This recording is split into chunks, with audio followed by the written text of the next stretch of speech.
12 laps remaining in the 5-hour Energy 500 at Pocono Raceway. We're glad you're with us for NASCAR on TNT. Jeff Gordon, the race leader. Jeff's car looks really, really good. It looks a little bit loose, especially in turn 3. I've seen the car get loose quite a bit. But you know what? Unless he gets in a bunch of traffic, he's in good shape. Good battle for 5th here, Kevin Harvick. Talk about a rally. He's had several adversities today, and here he goes for another top 5. And Johnson did get around Montoya finally. And finally got around him and just drove away from him. But we were talking about Harvick this morning in our meeting, and it's like, here's a guy that qualifies 30th plus, and somewhere in the last 10% of the race finds himself in a position to win. They've won races this year because of Gill's calls and Harvick's driving, and that team putting themselves in position. And not only did he start 32nd today, early in this race they had a fueling issue which put him even further behind the 8 ball. And he ain't by him yet.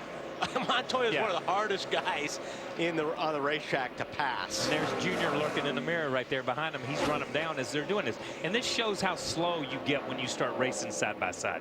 You can't go through these corners and pick up the throttle if you're on the inside and drive like you want to. And there goes Harvick to grab 5th. And Dale Jr., who didn't qualify great yesterday and also had some problems on pit road, trying to get 6th away. And his car looked really good there, man. He set those guys up. That pass was made on the previous straightaway. Yeah. He set those guys up, knowing what they were going to do when they got there. That was a smart move. That was a really good move. Harvick and Jr., a perfect example right here of running good at a track where you don't necessarily have a great resume. Yeah, you got to do it. Yeah, in the past, if you look at their records here, they've not been good. To be in the chase and to have a shot at the championship.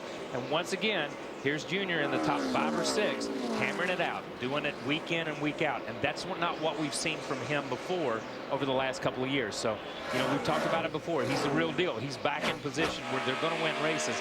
Hopefully they do during our run here, but they're going to win some races. And the thing about Junior today, their car hasn't been that good. I mean, it's been loose all day long, but Junior stayed pretty much on top of it, hasn't given up, and they have made the adjustments, but that car still looks loose to me, but he's going forward. Yeah, we even had some radio earlier where he was talking to Stevie, and he said, okay, if it's going to be loose, I'm just going to have to drive it. Just tell me if that's where it's going to be, but let's keep working at it.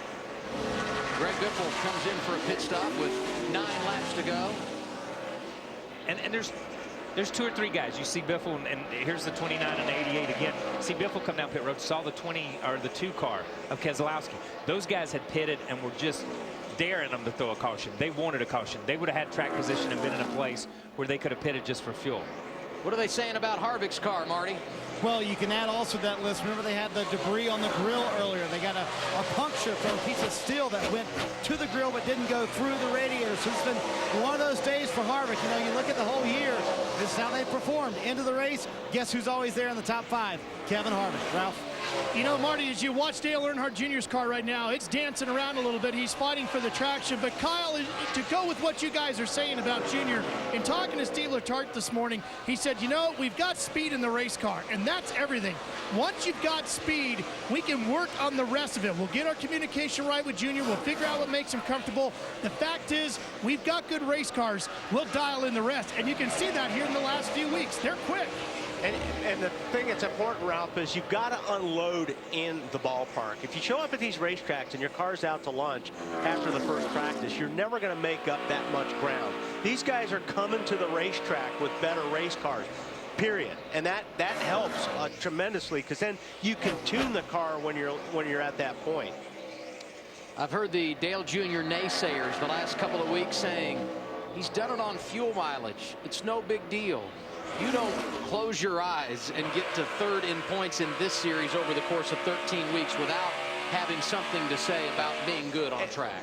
Exactly. And I'll tell you, you want to throw in fuel mileage, and Kyle and I were talking about this under the break. I think we're going to have some people running out of gas yet, because some of these guys are asking to get 27, 28, 29 laps out of their cars based on their pit stops, and I haven't seen many cars that have gone that long. And we just haven't seen that. Now, we don't know that they've not, every time they've stopped at 25 or 24, had a little extra fuel in there, and they may have. But some of those guys ran out. But some of those guys have run out, and if we just go by what they've done so far today, it's going to be really hard.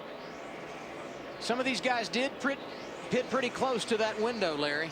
Yeah, I honestly believe they would not have pitted when they pitted if they didn't think they could make it. Honestly, I think other than maybe like Jeff Burton that we saw run out of fuel earlier, I think these guys were playing it safe 1 or 2 laps. I truly believe about all of our drivers at the front of this pack, unless we have a green-white checkered for some reason, I think they can make it, or they would not have pitted when they did, because they definitely short pitted that last trip to pit road. And that makes sense, you know, because when you do run out of gas here, and we saw it with Jeff Burton, and that's an excellent analysis of it by Larry, because if you do run out of gas here, like we saw with Jeff Burton, you have to coast so long, and it's a flat racetrack. And think about how slow he was down that short chute through turn 3 on the access road to get back. So they probably did give themselves a lap or 2, and if we go by that, then they're probably all in the wheelhouse and all looking safe. The one, when you look at the numbers, yeah, we'll know. Yeah, we'll know. When you look at the numbers inside the top 10, the one that you would maybe put a question mark by would be Juan Pablo Montoya. He pitted at lap 172, so that would mean 28 laps on a load of fuel. Everyone else in the top 10 pitted with 26 laps to go or less. The 26, to me, based on what we've seen, much more comfortable than 28, especially if, like Larry said, we get a green-white checker. Jeff Gordon crosses the stripe. 5 laps remaining at Pocono. His advantage over second place Kurt Busch, 2.6 seconds. And he's running good lap times, and I think this is where, like I said earlier, Jeff wants to be. As long as he doesn't hit a bunch of traffic, I don't think Kurt can get him. No, I don't think. Yeah, he's going to have a slide for life and check up and have to go again or something like that. But they've pretty much maintained this 2.2 to 2.7, 2.8. It really just depends how they get through. Kurt's not really common like he was for the first few laps after this last pit stop. You know, early this season, Jeff Gordon able to grab that victory at Phoenix. Yeah. I think a lot of people said, wow, this team came to play, new crew chief and Alan Gustafson. And then they kind of had a little bit of a fall off in a 5 or 6 race period. But you know what? They were in the top 5 last week at Kansas. They felt good about themselves. And I think that's really shot some confidence into this team. Yeah, but you know, last year they started the season strong. And I think Jimmy Johnson won a couple of those races they probably should have won. And you look at it, but you know, these guys, if he can close the deal here, as you look at the 42 and the 17 race here for position, if he can close the deal here, and this will be 2 wins, and that almost assures him of the 11th and 12th spot. He's not in the top 10 in points, so this would be a big boost and a big weight off their shoulders at this time in the season. You see Montoya, as Kyle alluded to, he's running 7th. Behind him, Matt Kenseth in 8th. Greg Biffle in the screen, but he's not on the lead lap, so he's not competing for position there. Okay, and just for all you Carl Edwards fans, he is, according to the scoring monitor here, he is back in the race. He wasn't going to get on the Cessna and take his little valve and go home, but he decided not to, I guess. Cat in the Hat said, no, give me 4 laps. Yeah, give me 4 laps. And probably part of that is just to see if we can fix it, and if we could do this if we got in another race like this. Can we take a head off? Can we put a valve in? Can we go back out and make this thing run? Less than 3 laps remaining at Pocono. Jeff Gordon came by the start-finish line last time. His lead 2.5 seconds over Kurt Busch. Kyle Busch in 3rd. Jimmy Johnson, Kevin Harvick complete the top 5. Dale Earnhardt Jr. is 6th, and right here we continue to watch the battle for 7th. Montoya has that spot, and Matt Kenseth, who today started this race 27th, trying to take it away from him.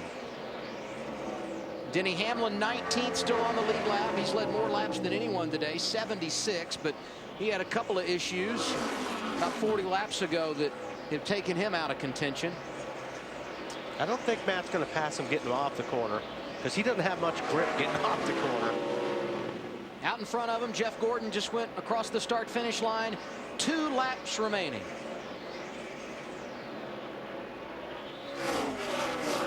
I mean, 17's looking for any grip he can, but he's just really, really loose getting off the corner.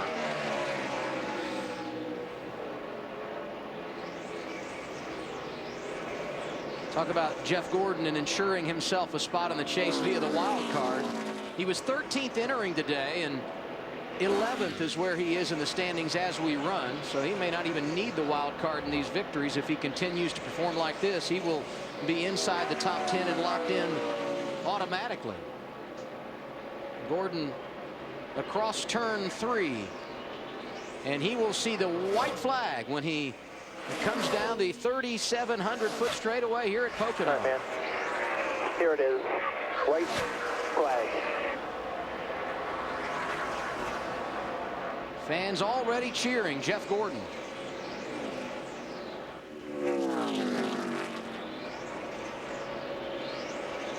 The resume for this guy, incredible when it comes to the Sprint Cup Series.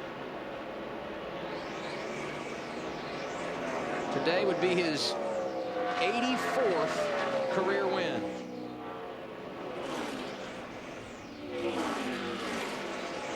Puts him in some pretty good company right there, doesn't it? It does. How about Darrell Waltrip and Bobby Allison for third on the all-time list? It's amazing. Jeff Gordon not worried about the history books. He's worried about another championship. And today, taking a huge step in the right direction. Get out the checkered flag and display it for Jeff Gordon. His 5th career win here at Pocono coming this afternoon. Yeah, baby. Yeah, baby. Somebody's here, bud. Let's get him. Nice work, boys. You're the best. Awesome, awesome, awesome day.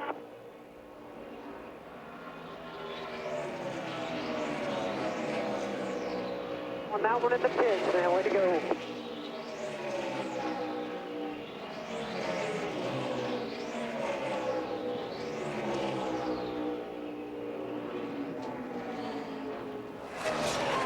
Jeff Gordon getting the victory. He thanks his pit crew, and now the boys able to celebrate themselves. Kurt Busch, Kyle Busch, Jimmy Johnson, Kevin Harvick make up the top 5. Dale Earnhardt Jr. hangs on to 6th. Montoya able to keep the 7th position in front of Matt Kenseth, Ryan Newman, and Martin Truex Jr. rounding out the top 10. I told you Carl Edwards was back on track. And he does come across the start-finish line. 37th is where he finished, 141 laps down. And now he can go get on the Cessna and fly home. Yes. Jeff Gordon, he needs to go to victory lane because it's time to celebrate. He's got his 2nd win of the year. It's his 5th here at Pocono, tying Bill Elliott for most all time. We celebrate with him next.